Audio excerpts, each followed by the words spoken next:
Direction les locations de motos et de scooters. Ouais, il a encore à grimper. Hein. Une raclette. Et ça, et tous ceux qui nous ont dit, ah là, ça va vous monter. Au moins, on en aura fait une cette année.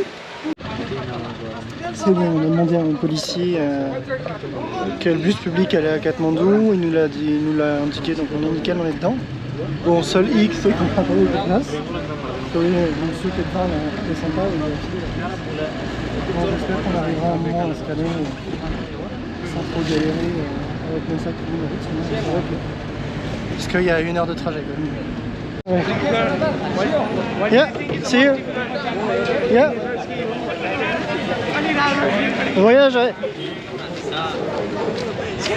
Oh. Oh, c'est... Ouais, je suis gros. Écrasé, vraiment. Qui? Ouais, il est passé devant moi. Bon, on a pris le bus, ça s'est passé nickel. En plus, on n'a rien payé. Et enfin, on a payé 70. Donc c'est que dalle. Et on a rencontré un guide avec un Français qui s'envoyait juste devant en fait. C'est plutôt cool. Et là, on va passer à la poste et au truc de tourisme pour pouvoir récupérer notre permis de trek. Tout simplement parce que c'est obligatoire ici et ensuite on pourra aller trekker à Bardia. Donc voilà, on va aller faire ça. On vient de passer à l'office de tourisme qui permet de gérer la... Bon, il y a un parc d'attention là. Bon, à l'office du tourisme qui sert à délivrer les passeports pour les permis de trek et au final on n'a pas besoin pour notre parc national où on va. Donc voilà. Et deuxième chose, on vient de passer à côté du plus gros... Je sais pas comment dire. C'est un espèce de festival de moto et de scoot. C'est ça. Et du coup, Chloé me disait que le plus bas prix c'était 4277 roupies. Donc globalement, ça nous revient à beaucoup moins cher d'acheter un scoot ici plutôt que de le louer parce que celui qu'on loue au global il nous revient à 15 000. Donc peut-être que on va pouvoir devenir heureux propriétaire d'un petit scooter. Bon, on se fait pas non plus de grands espoirs, hein. On va voir si c'est possible. Et si c'est possible, ben, on pourra moins cher. Et par contre, il faudra s'amuser après à le revendre. Il faudra le revendre. Faut le donner. Ouais, on l'offrira à quelqu'un gratos comme ça. On adore offrir un peu d'argent. Bon, en soi, techniquement, si on le loue et que ça nous revient plus cher et que là, on l'achète et qu'on le redonne, même avec ça, on est rentable. Alors on n'a pas vu encore pour le moment, mais du coup là ici il y a des bidonvilles. Parce qu'effectivement c'est pas un pays très riche. Et il y a plein de gens qui vivent dans une forte pauvreté. Bon, on a regardé, au final c'est beaucoup trop cher sur internet. Trop cher, c'est pas cher. Non, c'est pas cher, mais ça nous reviendrait à plus cher que si on louait. En sachant qu'on n'aurait pas les galères d'achat et du coup de revente. Donc voilà, passer à la poste et puis on va aller à l'hôtel.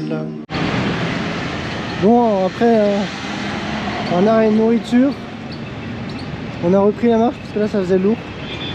La poste était fermée et ils venaient de changer de propriétaire. Donc un peu dégoûté. Et là je voulais vous montrer ça, regardez. C'est rigolo ici. Ça y est, nous sommes arrivés à l'hôtel. On a une superbe chambre d'hôtel. Il nous a dit, ah oui, c'est vachement bruyant de l'autre côté à cause des travaux. Ce qui a été le cas, effectivement. Du coup, il nous a dit, oh, je vous donne la chambre là, elle sera plus au calme. Et du coup, on est pile en direction de la rue. Elle est trop belle la chambre. Ouais, elle est cool, elle est vachement stylée. Même le truc en bois et tout. On va être bien, on va être bien. Après 10 heures de marche. Le plaisir d'être arrivé. Direct il nous a reconnus quand même, hein. Welcome back, direct il nous a cramé. Et donc on peut laisser nos sacs. Effectivement, on lui a demandé on peut laisser nos sacs ou un de nos sacs, on verra en fonction d'eux. Donc ça veut dire qu'on va pouvoir voyager plus léger et pouvoir profiter un petit peu de notre balade en scooter sans pour autant mourir avec le sac à dos. Carrément. Donc voilà, on va... Je sais pas si on va soit se poser, soit repartir directement pour voir, aller voir les prix de la location des scooters avant que ça soit fermé. En tout cas, pour l'instant, tout se déroule bien. On est content de retrouver des repères. Voilà, on est à la maison. Hein. Vraiment, on est à la maison. Il fait beau aussi. On s'est bien poussiéreux par contre. Maintenant, direction les locations de motos et de scooters. Il va falloir qu'on voit à quel point on peut négocier. Parce que ça serait bien qu'on arrive à négocier le prix pour une vingtaine de jours quand même.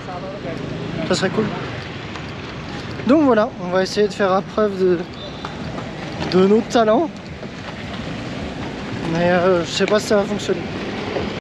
Bon, alors en fait ici au Népal, il n'y a pas de 125. Ou alors c'est des scooters, enfin c'est plutôt du 100, 110. Il n'y a pas de 125 cc en moto, c'est plutôt des 150. Rares sont les 125 d'ailleurs. Le souci c'est que nous, notre assurance, elle nous permet de prendre que des 125 maximum. Sinon on n'est pas couvert, nous, en cas de problème, en sachant qu'ici ils vendent pas du tout d'assurance. Et tu loues la moto et YOLO, de toute façon personne ici roule avec des assurances.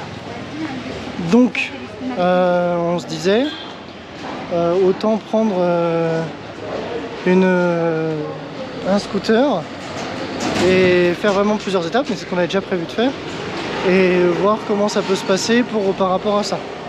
Après je vais essayer de voir parce qu'il y a un Aviator qui est un des scooters qui était intéressant et qui pourrait probablement coûter moins cher. Et je vais essayer de checker, voir si ça peut le faire ou pas. On est à l'escalade, à Katmandou, on est de retour. On avait déjà été ici, mais j'avais pas filmé, alors Léo avait un peu râlé. Donc là je vais filmer, je vais vous montrer. Et là il est là-bas en jaune en train de mettre son oreiller et de rentrer.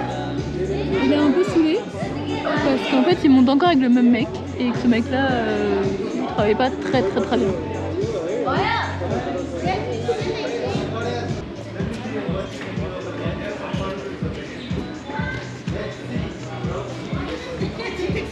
Vous voyez, c'est quand même assez haut, on est en extérieur. Donc, ouais, il a encore à grimper. Hein.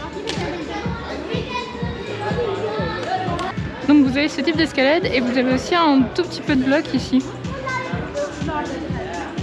De ce que Léo disait, c'était que les voies étaient montées différemment, donc c'était un peu compliqué. Mais, et puis, bah, c'est pas très grand et les tapis sont beaucoup moins sûrs que ceux qu'on peut avoir en France.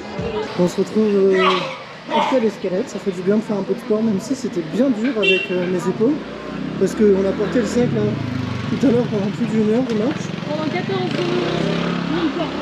Voilà. Du coup, j'ai le dos déglingué, vraiment déglingué.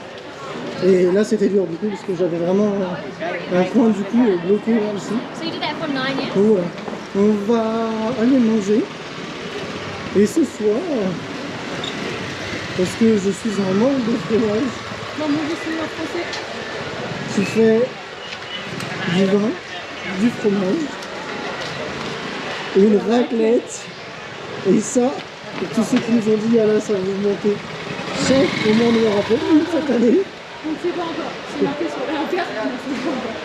Quand même. Et même à côté, il y a d'autres trucs à manger, etc. Donc, Des petits forêts, oh là des là, tartiflettes. un super mentier. Bref, on va aller à la maison. Bon, on se retrouve tout de suite. D'accord. Ça y est, on est dans notre restaurant. Ils font des fondus, ils font des raclettes, ils font du steak à l'as, une entrecôte.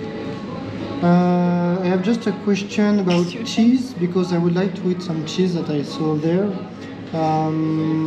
Is it possible to have like a small cheese table? Yeah, can I choose? You can choose. Ok, perfect. Je vous emmène avec moi. Qu'est-ce qu'on va prendre?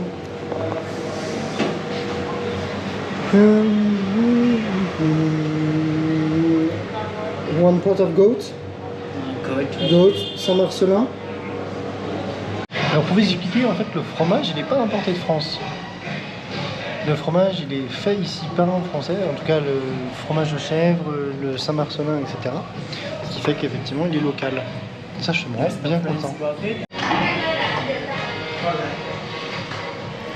Je peux vous dire quand je l'apprécie ce fromage. On a testé donc la tome de yak. Là, c'est de la tome tout court.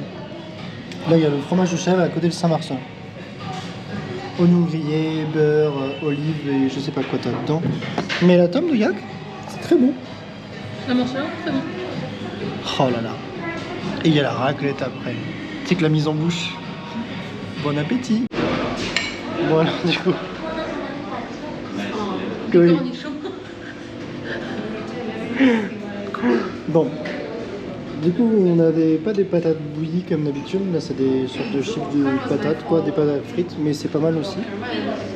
On a du coup de la raclette qui est faite spécialement par un Français ici. Du lomo fait maison.